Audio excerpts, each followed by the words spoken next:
Welcome everyone, my name is Ebuka Obiuchi and you're welcome to this Robin Mind special in partnership with the Future Project. We're going to be talking about several issues along the way, including security, politics, the economy and everything in between as we move to 2023 when politics will hit its peak. Let's start the conversation. Wanna get with you. Don't just stand there teasing me. Now it's time to show and prove.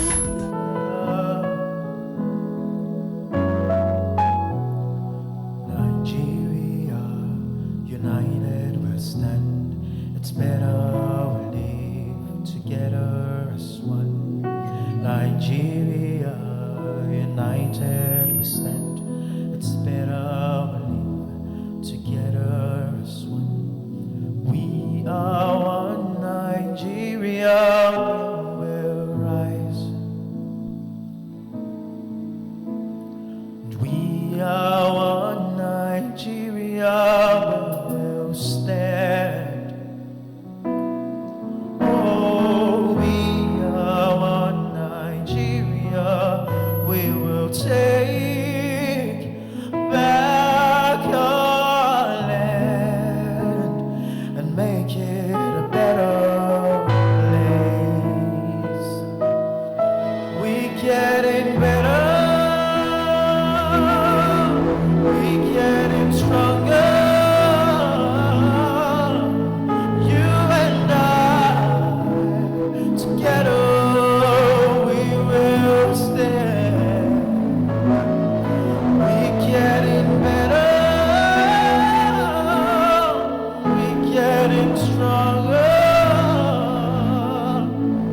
You and I forever we will stand. Let us take a stand for what is right.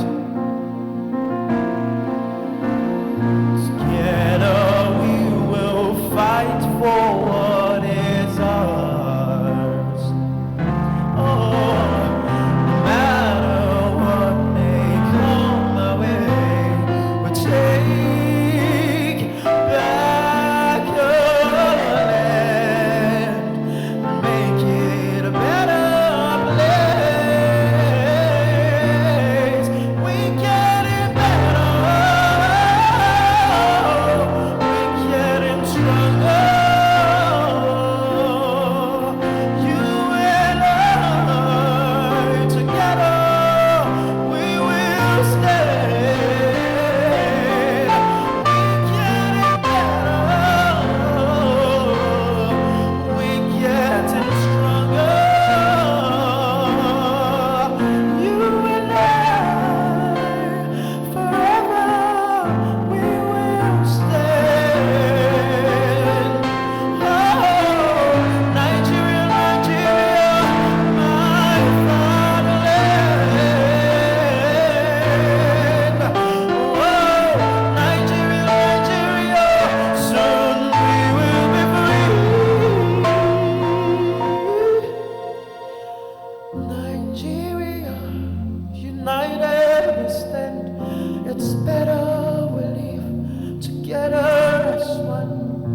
Nigeria, united we stand. It's better we live together as one. Nigeria, united we stand. It's better we live together as one. Nigeria, united we stand. It's better we live together as one. We are one Nigeria, we will rise. Wanna get with you. Don't just stand there teasing me. Now it's time to show and prove. Welcome to the 2 weeks Robin Mind special of the Young and Emerging Leaders Symposium in collaboration with the Future Project. Africa's largest economy, Nigeria, recently exited its second recession since 2016. Nigeria had been grappling with low growth before the coronavirus pandemic triggered a recession and created large financing gaps, including dollar shortages and inflation. The buying power of Nigerians has dropped drastically as their income has remained fixed, while prices of goods skyrocket. On the Young and Emerging Leaders Symposium on Rubbing Minds in collaboration with the Future Project, on the first panel, Ebuka speaks on the policies and policymaking in Nigeria and its impact on the economy with Professor Kingsley Moghalu. Wanna get with you. Don't just stand there teasing me. Now it's time to show and prove. Now, we're going to be starting our conversation today speaking on the economy. And we have a special guest here with us who is a man of many parts.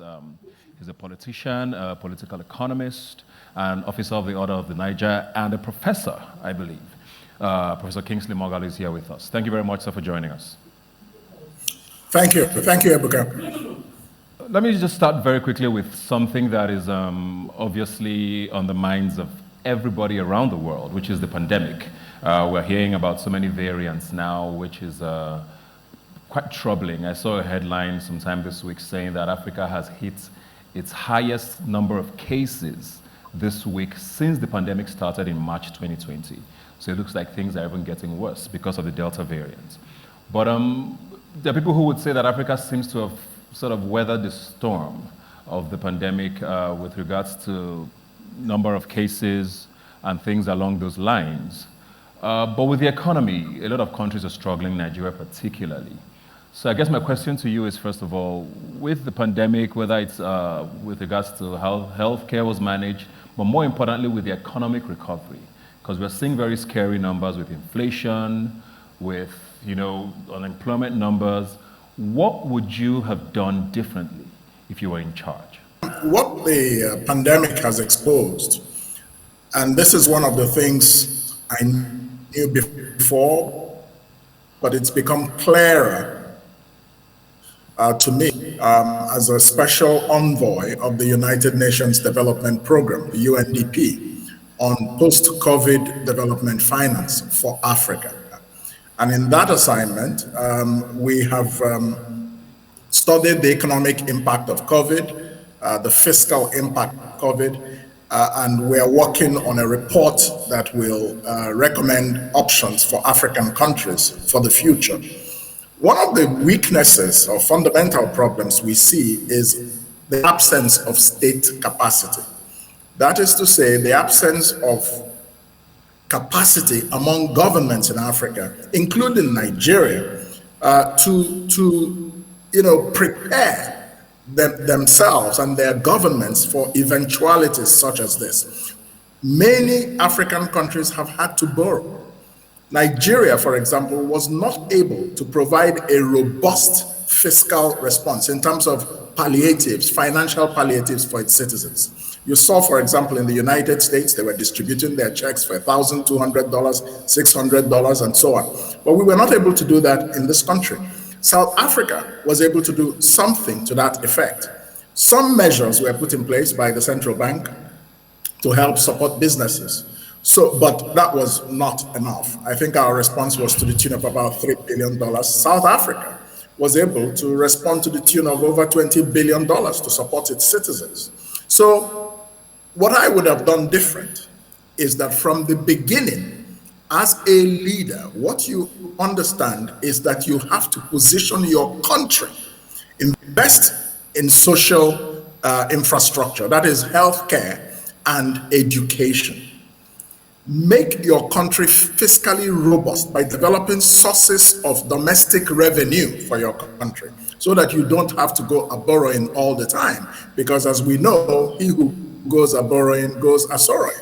So Nigeria has a very weak fiscal base, and because of that, the future of the young Nigerians today is being mortgaged. The National Assembly has just approved another $6 billion borrowing tranche. So a leader prepares for the future before the future comes. And so that when that future comes, that future is the future you envisaged, not a future that is very different from what you want, where we are today, COVID in Nigeria.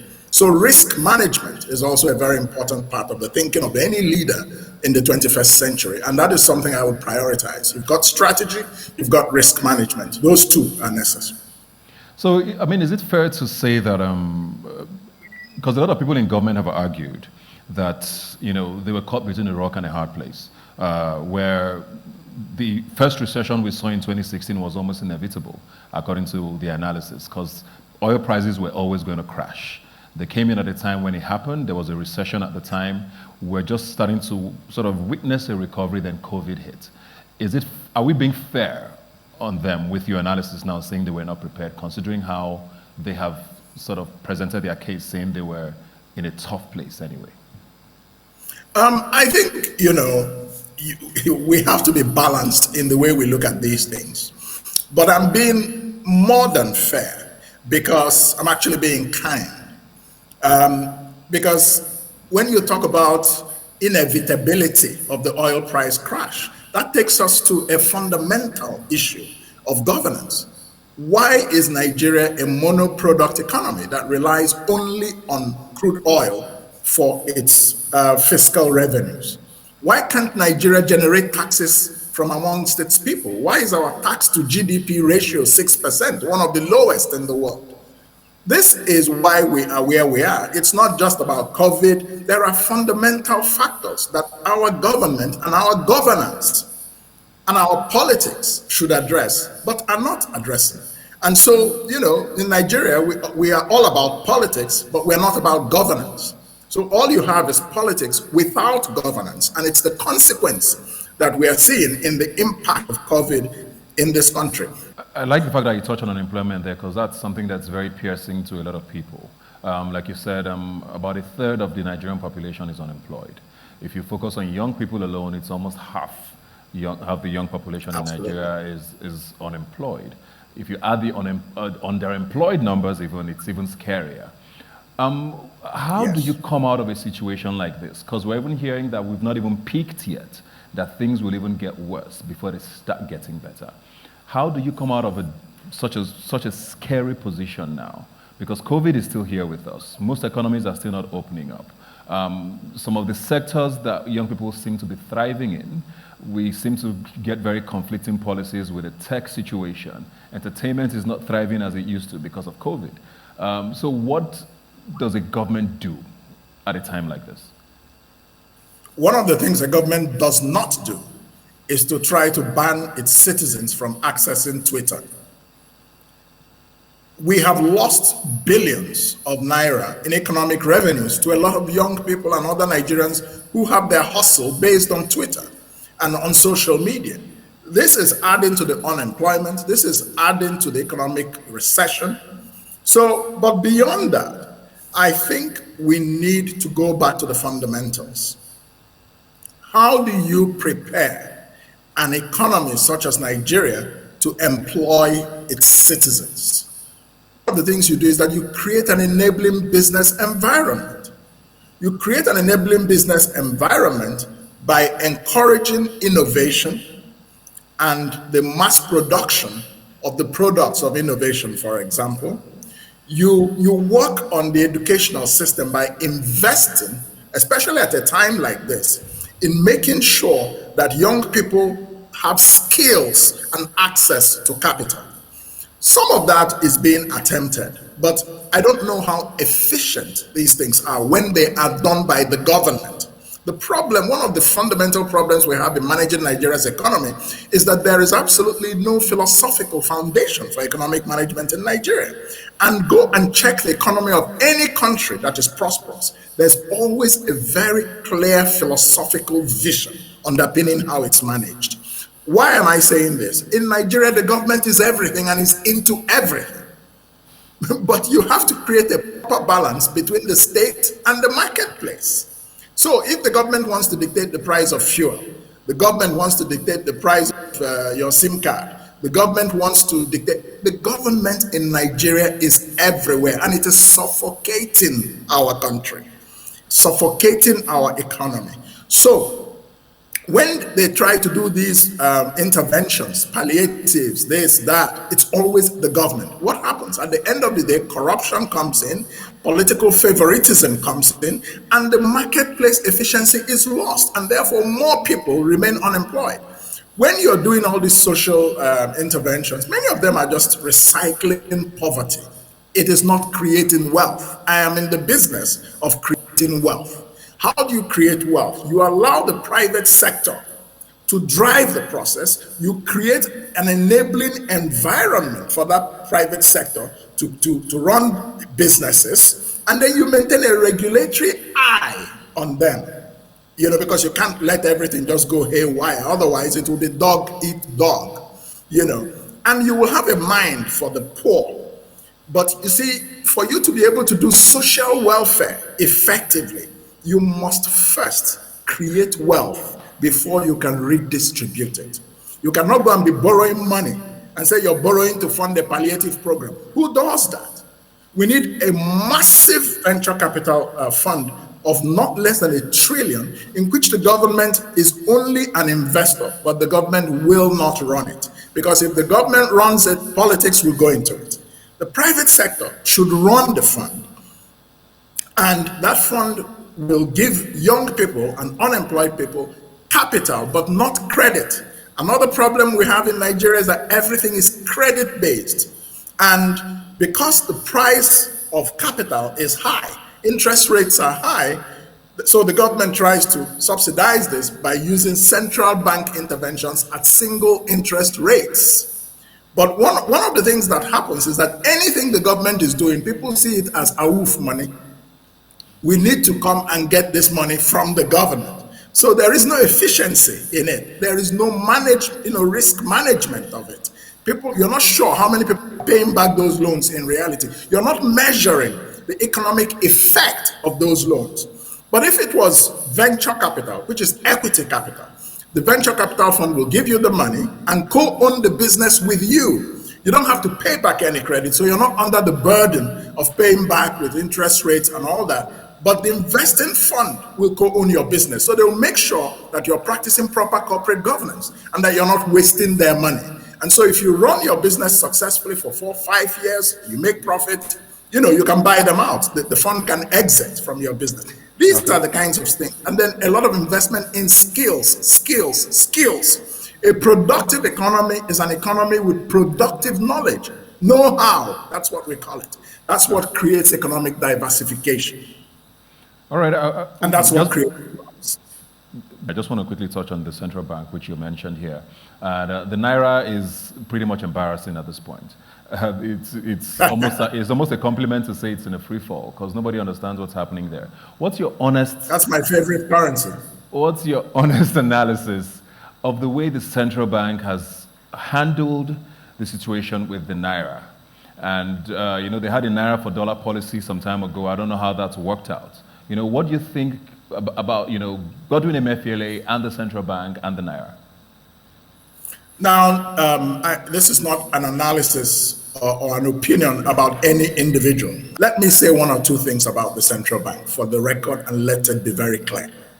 One, Nigeria is relying excessively on the central bank for the management of its economy. And that's one of the signs that the Nigerian state is failing. When you see a central bank being involved in as many things as our central bank currently is involved in, and yet the fundamentals are getting worse, the economy is not improving despite all the central bank interventions. There are many people who still cannot afford 3 square meals a day. So that is not the fundamental role of a central bank. This is the point I'm trying to make. The management of the Nigerian economy is based on about 3 or 4 pillars, or should be. You have national planning. You have the fiscal side of economic management, that is public revenue and debt management by the Ministry of Finance. Then you have monetary policy by the central bank and the financial system and the payment system of the private sector.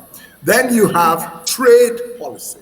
So these are all aspects of the economy. But today in Nigeria, many people, when you talk about the economy, their immediate point of reference is the central bank.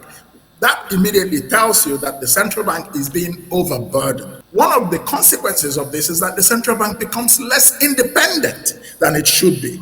You see? And therefore, it begins to serve the interests only of the government, but not of the larger economy, or to serve the interests of a regime or a government in power at a time, but not the longer term interest of the economy. So my short-term solution is this. There's no getting away from it. The government cannot continue to fix the price of the naira, which is what the central bank is trying to do. When I was a deputy governor of the central bank, oil was at about $100 a barrel.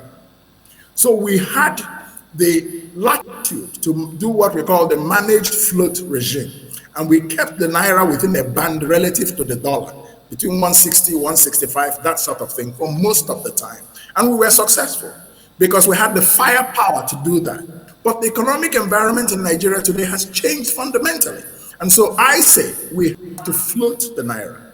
The naira has to find its price and its value in the market. What does that do? It's going to be rough at first. I want to tell you it will be horrible. It could mean the naira going up massively. But what will happen? Just like the SIM card many years ago used to cost 20, 30,000 naira, and today you can pick it up for nothing. Market forces will bring the price of the dollar down. Nigeria is a 200 million population economy. Many people want to invest in it. They're prepared to bring in dollars if they feel that they make a profit. The more people bring in those dollars to make a profit, the demand and supply factors will kick in, the price of the dollar will begin to drop. Second, if you float the naira, you stop subsidizing imports. The way our country is structured today, with the way the central bank is going, it is subsidizing an import economy. While the policy position officially is that we want made in Nigeria, it's not going to work because there will be arbitrage. Some people will access the naira at proper official rate, sell on the black market, even though they tell you they're producing something with it, but it's not true. So what you do when you float the naira is that you create an incentive for those who want to export things and earn forex. So that way you begin to structurally shift your economy towards exports rather than imports. But you must combine this with trade policy. Thank you very much, sir, for that. Unfortunately, we've run out of time. I still had a few questions, but I guess we'll leave it to the future. Good luck with your run and your future in politics. It's the future project. And thank you very much for being here today. We'll take a break now and be right back. Please don't. Thank you for having me.